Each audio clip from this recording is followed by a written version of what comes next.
El sitio era primeramente un llano, y para que no se profanara esta cruz milagrosa, el dueño del ingenio de Puga, actualmente de Puga, que era de Guimarães, don Alonso Fernández del Valle y Guimarães, mandó construir una barda para resguardar la milagrosa cruz.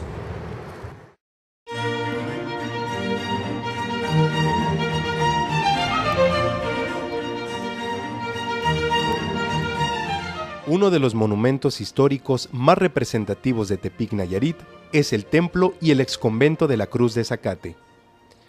Para el año de 1619, Tepic tenía 56 habitantes, de los cuales 40 eran indígenas y 16 españoles, y entre sus principales actividades estaba el acarreo de sal en mulas. La aparición de la Cruz de Zacate aconteció cuando iba pasando un joven por el lugar arreando sus mulas. Notaba que éstas en la que iba montado se asustaban no queriendo pasar. Al cabo de varios días de suceder lo mismo, notó claramente cómo entre las demás hierbas del campo se formaba la Cruz de Zacate que ahora se ve. Cundiéndose rápidamente la noticia del milagro por toda la región y llegando a oídos del mismo rey de España por el comunicado que hizo Domingo Lázaro de Arregui a la Real Audiencia.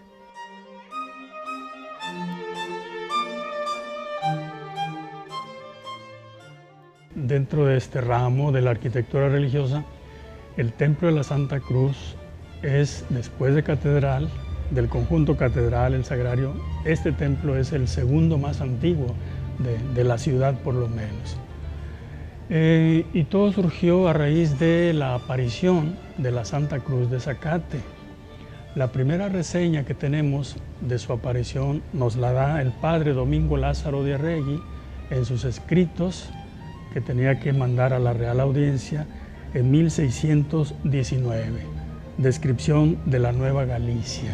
Ahí nos narra él cómo apareció la Santa Cruz en ese año 1619, es la primera fecha que tenemos, pudiéramos decir, aunque algunos dicen que apareció fechas atrás, pero él la pone en esa fecha justamente. En el año 1619, estando en este mismo sitio, en este espacio, un vaquero que arriaba a varias bestias, por una vereda encontró una cruz en la cual le llamó mucho la atención que estaba dibujada en el suelo y además de zacate.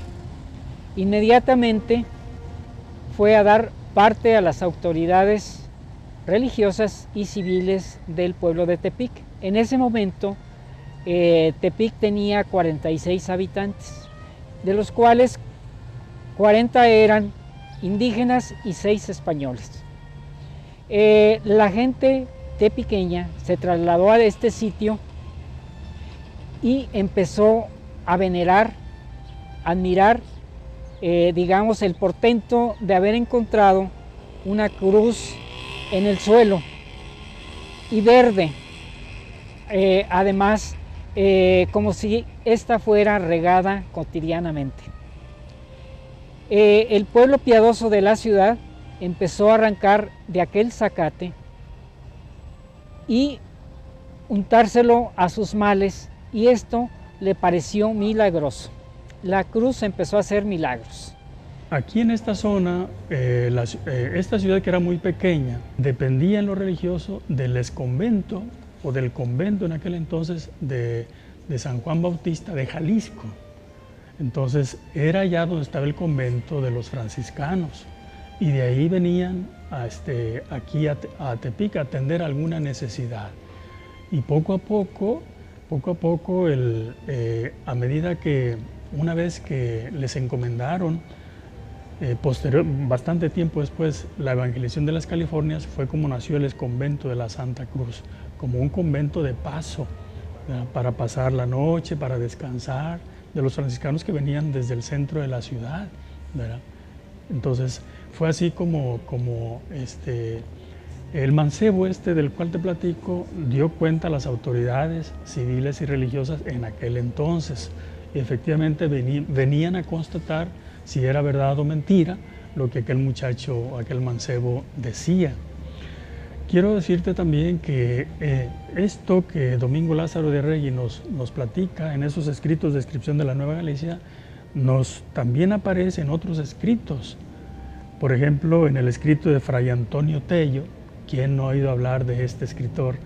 Fray Antonio Tello, un fraile franciscano, en la crónica miscelánea de la Santa Provincia de Jalisco, nos narra también algo parecido. Él nos platica con detalle también de cómo este mancebo, arreando sus mulas, no querían pasar, y efectivamente es lo que te acabo de platicar a propósito de Domingo Lázaro de Arregui, ¿verdad? Eso fue en 1657, Fray Antonio Tello. Después tenemos otro escrito en 1692 de Francisco de Florencia, el sacerdote jesuita, en sus escritos Origen de los célebres santuarios de la Nueva Galicia. Ahí nos narra también. Y después en el 1700, a mediados del 1700, Segismundo de Tarabal, otro sacerdote jesuita, en sus escritos El milagro de los milagros más patentes, así le llama a él, estaba impresionado con el milagro de la Santa Cruz, así le llama, el milagro de los milagros, el milagro, la maravilla de las maravillas, así le llama a la aparición de la Santa Cruz. La Santísima Cruz de Tepique, descripción histórica de su situación.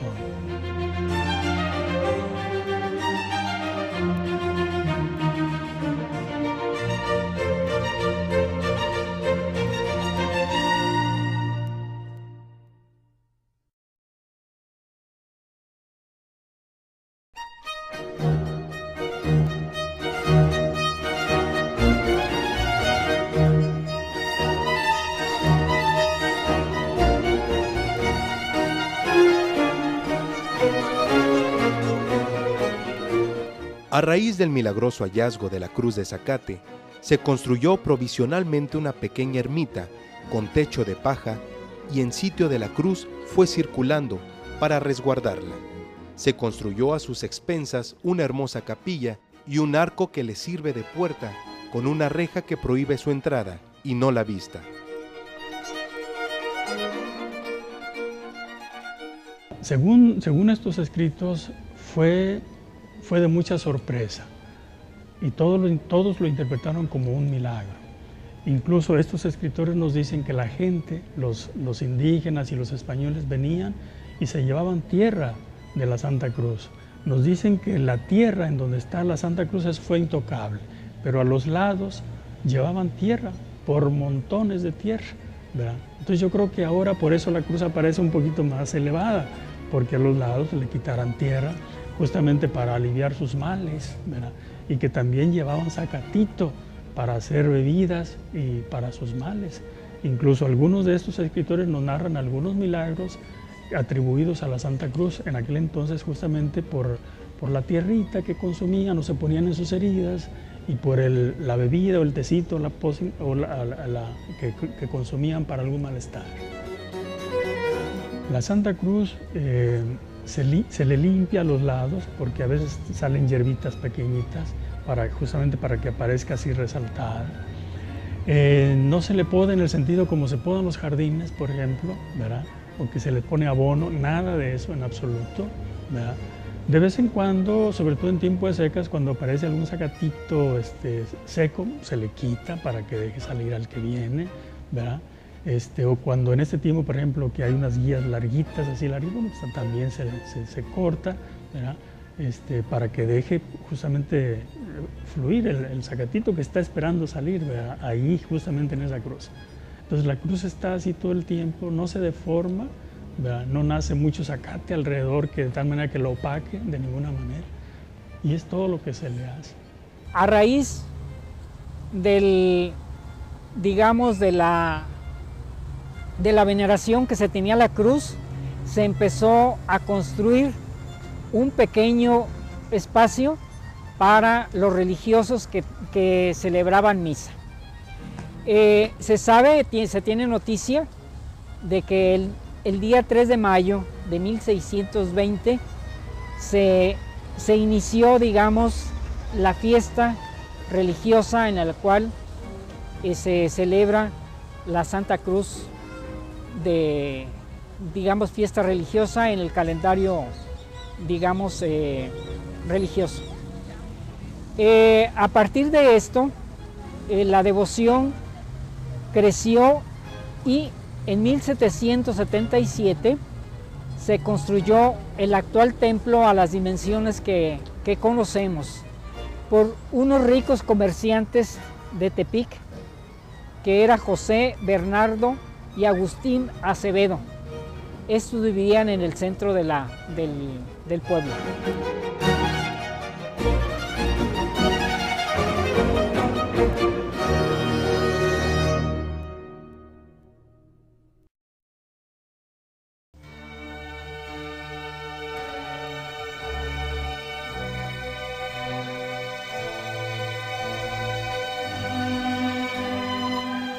A finales del siglo XVIII, cuando el entonces pueblo de Tepic se da el desarrollo económico y cultural y la expresión artística, tanto en la arquitectura como civil. A pesar de todo ello, el santuario de la Santa Cruz de Zacate se reedifica, dentro de una sobriedad arquitectónica, tanto en el interior como en el exterior. Su planta es de cruz latina y cabeceras cuadradas y de una sola nave. Mide 35 metros de largo por 10 de ancho, con techo de bóveda de cañón, con superficie austera y desprovista de decoración. Solamente sobresalen 4 arcos apuntados que están distribuidos a lo largo del recinto y descansan sobre un cornizo que recorre todo el edificio. En 1777 se construyó el actual templo a las dimensiones que conocemos por unos ricos comerciantes de Tepic, que era José, Bernardo y Agustín Acevedo. Estos vivían en el centro del pueblo. Ellos construyeron y dejaron un legado para que se hiciera la construcción del convento. El santuario, porque se le dio el carácter de santuario, tuvo varias reconstrucciones arquitectónicas, entre ellas 1777, en el cual un grupo de hacendados y comerciantes de la ciudad de Tepic, José, Agustín y Bernardo Acevedo, construyeron, bajo sus expensas económicas, construyeron el templo y le dieron el carácter que actualmente tienen. Según me platica el párroco anterior, antes, ya hace años, estoy hablando de varias décadas, porque el párroco anterior, al que yo suplí, él tiene aquí, todavía nos ayuda, tiene 50 años de haber estado aquí al cargo de este templo. Entonces él me dice que antes, ya varias décadas, venían muchos peregrinos diarios, 100, 150 peregrinos a ver la Santa Cruz. Hoy día ha mermado mucho la asistencia. ¿Por qué? No lo sé. Quizá porque Tepic es una ciudad mucho más grande, con mucho tráfico, con mucho trabajo, quizá por eso. Pero a pesar de todo, yo constato que mucha gente de la ciudad, de distintas partes de la ciudad, les gusta venir a misa aquí los domingos. Y yo lo puedo constatar porque cuando me siento a confesar les pregunto de dónde vienen, de qué colonia, de qué parroquia, y me dicen de la Cantera, de Las Brisas, de Jalisco, del centro. Entonces lo constato y ya por tradición, porque sus familias así los impusieron o porque quieren venir a ver y a visitar la Santa Cruz, además de estar en la Santa Misa. En el siglo pasado se nos habla de la calzada de la Santa Cruz, de la calzada de la Cruz, que es justamente, que iniciaba esta calzada donde terminaba o termina actualmente la calle de Veracruz y está el jardín enfrente de la secundaria. Ahí iniciaba un paseo que hacían los españoles y en aquel entonces pues los criollos venían todas las tardes, hacían ese recorrido del paseo, venían desde allá a visitar la Santa Cruz y hacían su recorrido. Se dice que era un paseo muy hermoso, de la que la gente venía a disfrutar al caer la tarde o por la nochecita. El 3 de mayo es el día de la fiesta patronal, justamente porque aquí tenemos la Santa Cruz de Zacate, es la patrona de nuestra parroquia, de la parroquia de la Santa Cruz, así se llama, de ahí toma su nombre. La festejamos el 3 de mayo y la celebramos pues como en toda fiesta parroquial patronal. con las mañanitas temprano, el mariachi viene, celebramos varias misas durante el día, organizamos si es necesario primeras comuniones o confirmaciones, viene el señor obispo cuando es posible que venga, por la tarde tenemos pues fiesta, viene algún grupo musical a tocar aquí en el atrio, tenemos el merendero, los juegos pirotécnicos. Es un día muy bonito porque viene mucha gente a visitar la Santa Cruz, especialmente los albañiles, los trabajadores de la construcción. Ellos la tienen como patrona a la Santa Cruz.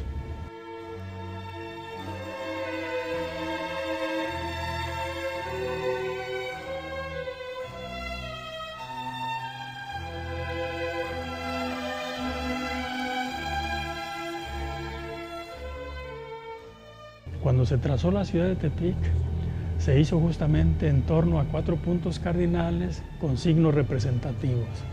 El Cerro de la Cruz, este cerro, porque estamos en una colina, ¿verdad? Una colina, no recuerdo cómo la llamaban o la siguen llamando, de los gavilanes o de las águilas, algo así, que está justamente en dirección al Cerro de la Cruz, ¿verdad? Y el Cerro San Gangüey y el Cerro San Juan. Se dice que el Zócalo, el centro de la ciudad, es justamente el centro de estos 4 puntos cardinales, ¿verdad? Y que la calle Veracruz justamente lleva su nombre por esta cruz por la que se trazó la ciudad, ¿verdad? Y que está en dirección aquí, la Santa Cruz de Zacate y la cruz, el Cerro de la Cruz. Incluso se dice que Nuño, el fundador de la ciudad, sí fue Nuño de Guzmán, o Nuño Beltrán de Guzmán. Erigió 2 cruces, una en el cerro y otra aquí, y que la cruz aquí se cayó, y que donde se cayó, ahí apareció la Santa Cruz de Zacate.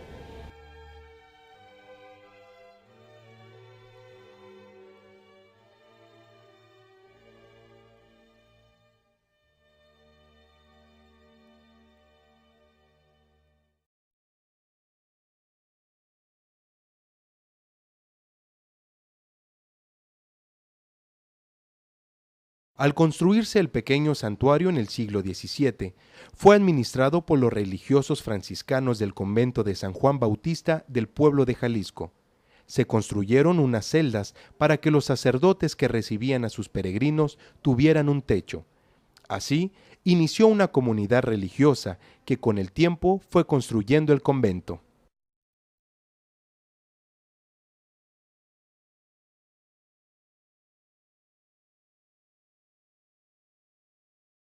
En 1744, el Hospicio de la Santa Cruz de Zacate de Tepic se separa de la administración del convento de San Juan Bautista de Jalisco.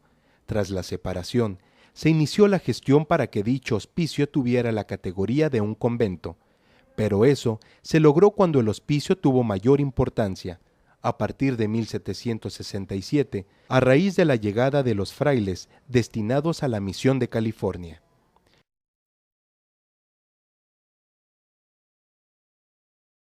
El convento fue construido a partir de 1787, un 3 de julio, autorizado por el rey de España Carlos III, de la dinastía de los Borbones. Este personaje dio algún dinero para la construcción y se hizo a las dimensiones que actualmente conocemos. El templo ha tenido varias reconstrucciones arquitectónicas. En 1777, un grupo de hacendados y comerciantes de la ciudad de Tepic, José Agustín y Bernardo Acevedo, construyeron, bajo sus expensas económicas, construyeron el templo y le dieron el carácter que actualmente tienen.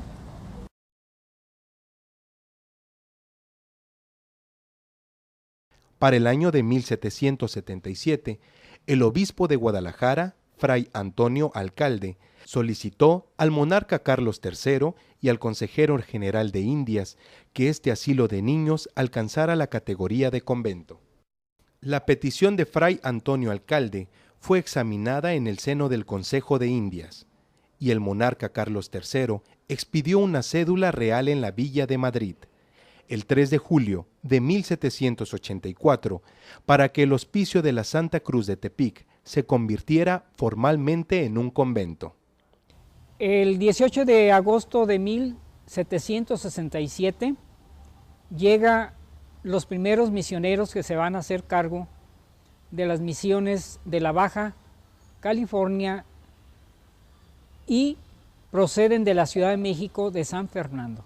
Duran 39 días de camino desde la Ciudad de México, hacen paraje en la ciudad de Querétaro, luego la ciudad de Guadalajara y el último destino es Tepic. Aquí prepara Junípero Serra su viaje, está 6 meses en Tepic y se sabe que aquí prepara un almácigo de naranjos para llevárselos a la California. Es bienvenido, muchas de las familias pudientes de la ciudad de Tepic lo ayudan. Por ejemplo, la hacienda de los condes de Miravalle le dan 30 mulas, se las lleva a la Baja California y así sucesivamente. Tiene una infinidad de ayudas y limosnas.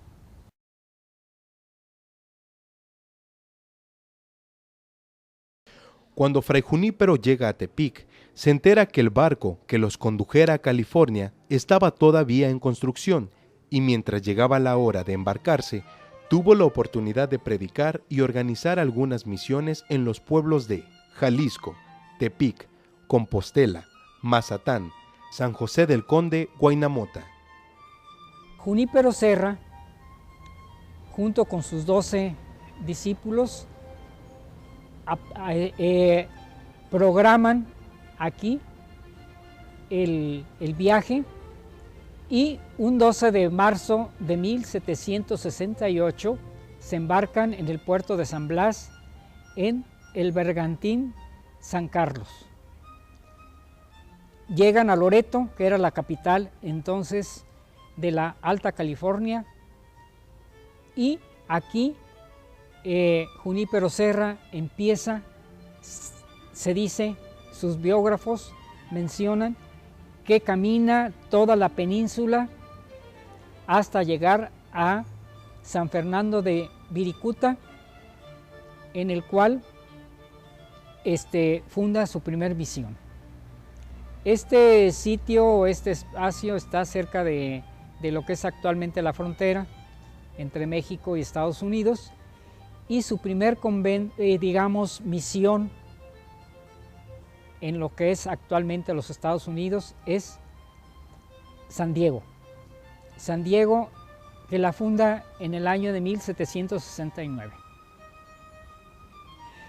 Junípero Serra tiene 2 estancias prolongadas en este sitio, en este convento, y en el año de 1773 llega enfermo y aquí se restablece.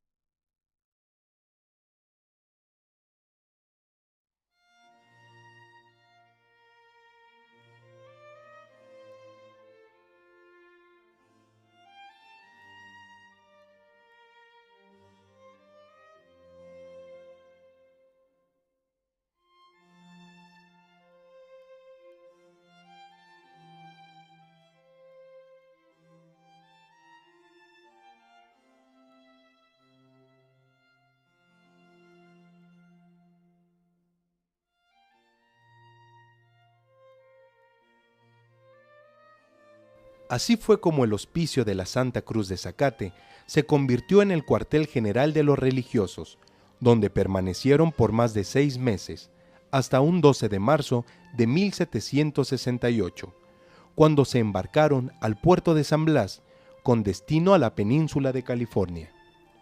El 17 de noviembre de 1772, Fray Junípero Serra regresó al puerto de San Blas, procedente de San Diego, California. La última estancia de Fray Junípero Serra en Tepic tuvo lugar el 7 de enero de 1774, mientras esperaba a un grupo de religiosos que se harían cargo de las nuevas misiones.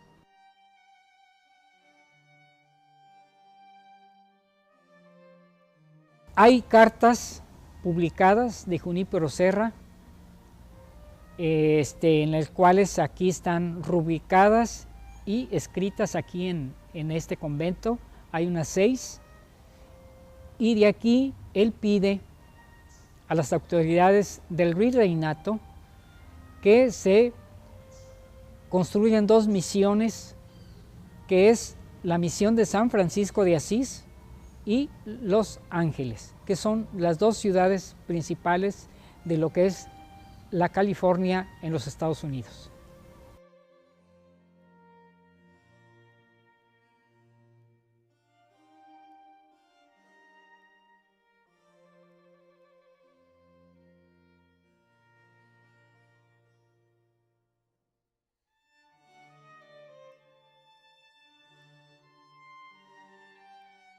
El convento permanece activo con la actividad religiosa hasta el año de 1867, que con las leyes de reforma, este recinto pasa a ocuparse como bienes del Estado. Entonces, en esta época es abandonado todo el espacio del convento, y a partir de 1880 se empieza a reutilizar el edificio, y aquí se construye en ese año el Hospital Militar. Hospital Militar está hasta los años de 1930, que fue cuando desaparece, y vuelve otra vez a tener una época de abandono hasta los años 45, que se convierten en almacenes del gobierno del estado de Nayarit. En esta época sufren un gran deterioro al grado de que el edificio se desploma, techos, los corredores, los claustros que tenía se destruyen, y solamente las crujías antiguas pasan a ocupar a una escuela, la Fernando Montaño, que está hasta los años 80, que es cuando se rescata el edificio y se empieza un proyecto de restauración, y hasta este momento, dadas las circunstancias, digamos, del espacio, se establece la Secretaría de Turismo.